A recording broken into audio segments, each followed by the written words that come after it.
7 games gone, 6 wins and no defeats. I guess you could say things are going quite well.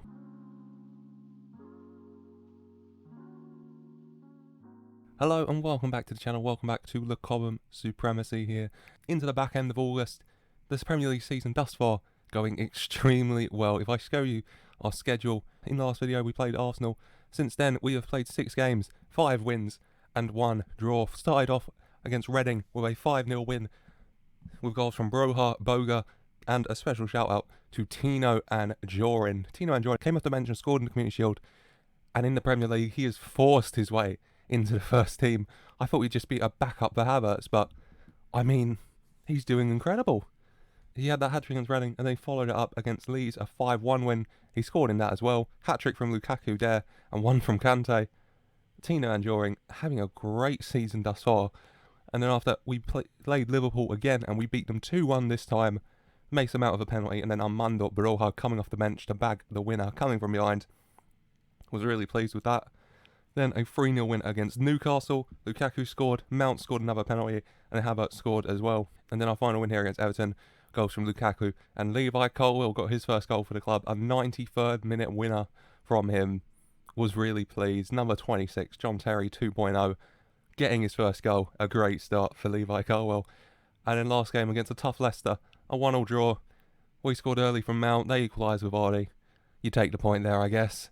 Leaving us in the Premier League, level on points with Man City, who sit top on goal difference. 19 points, 6 wins, 1 draw, 0 defeats. No complaints. Lukaku, second top scorer with 6 goals. Things going very, very well here for Chelsea. Now transfer-wise, no more ins just far, but there's been a few outs. I'm not entirely sure where I left you last time on the outs, but who has departed? I guess the main one is this man, Christian Polissich, leaving to Newcastle. A decision I will surely regret, but we don't play a formation that suits him. He doesn't suit the series because he's not homegrown at club. And he's very good and too good to just be sitting in my reserves when we can get money for him. Newcastle signing him for 56 million eventually.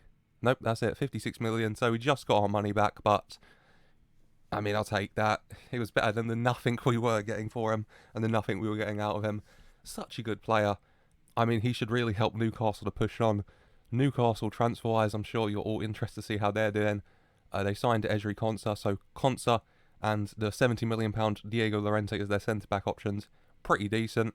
I laughed at him when he signed for them.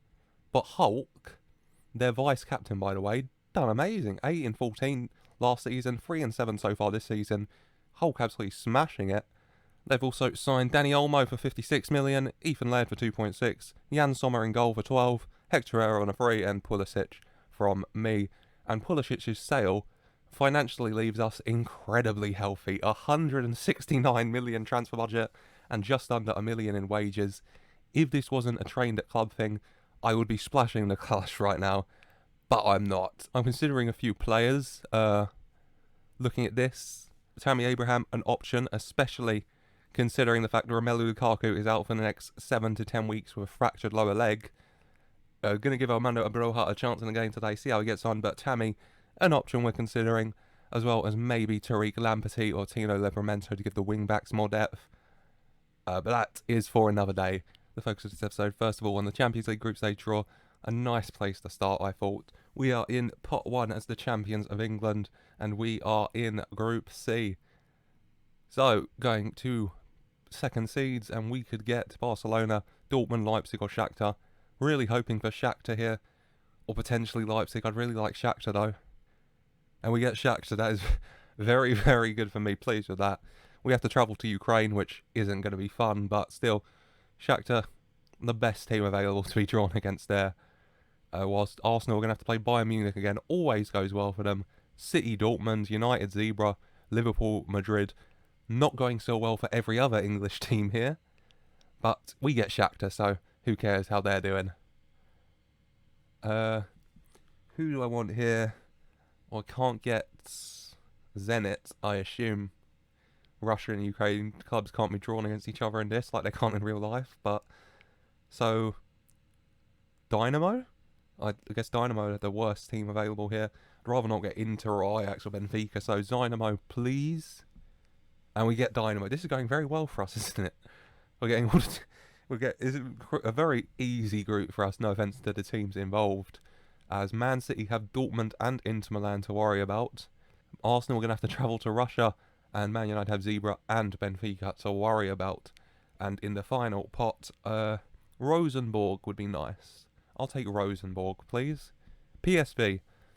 Yeah, I mean, we should be able to finish top 2 in this group. I'll just finish drawing all the others.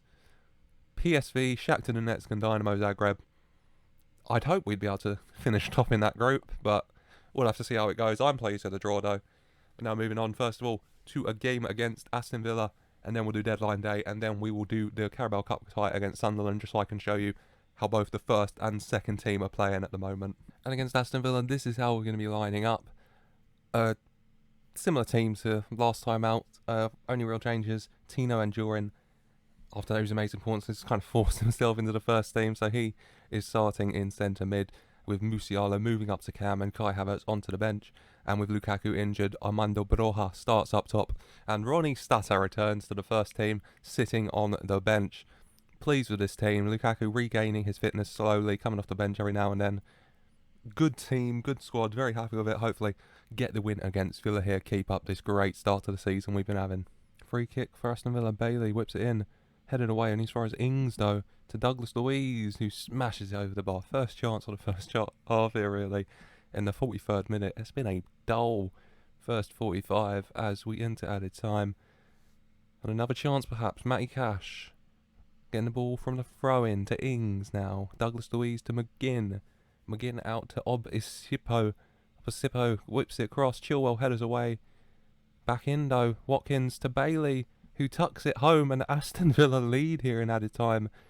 Villa 1, Chelsea 0. Chelsea need to pick up in the second half. Not going well so far.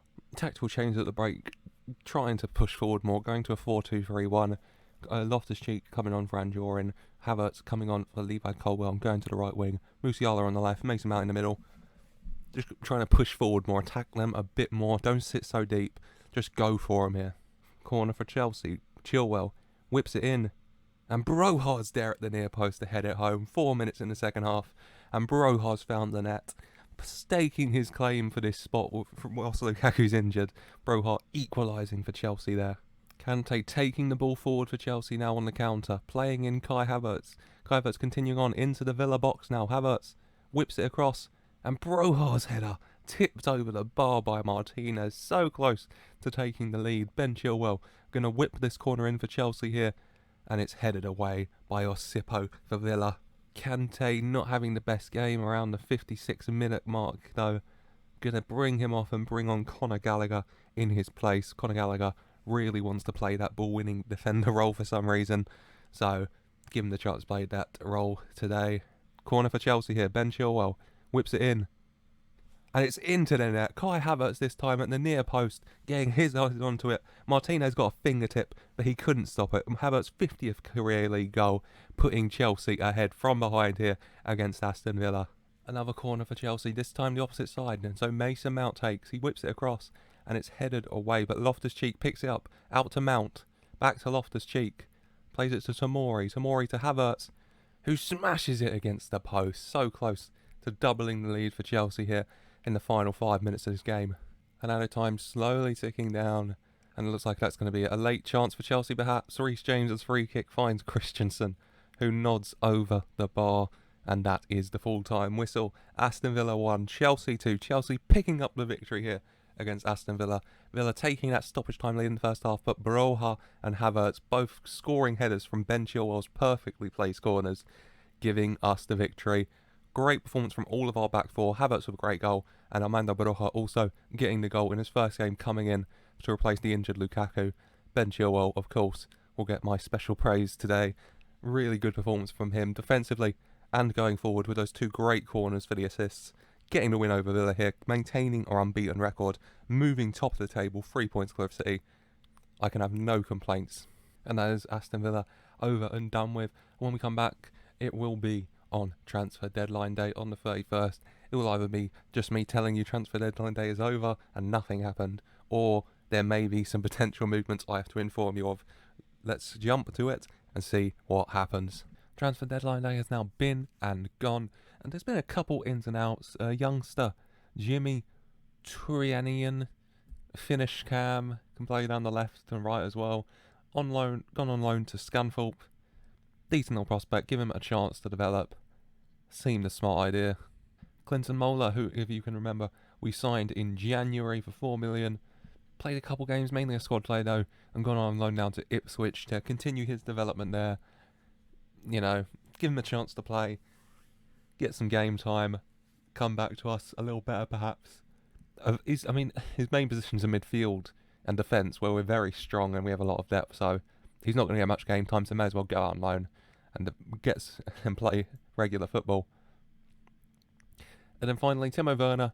Couldn't find a permanent move for him, no matter how hard I tried, but he's gone on loan to Borussia Dortmund in the end. Borussia Dortmund paying most of his wages and paying a fee as well, taking him on loan for the season. Good luck to him. And an in as well, and I just couldn't have all that money sitting in my bank account. It was a dangerous thing, and I've done it. I've bought Tammy Abraham. We had a buyback on him for 68 million. I managed to get him for 55 in the end, so, you know, I'll take that. That was pretty good in my books.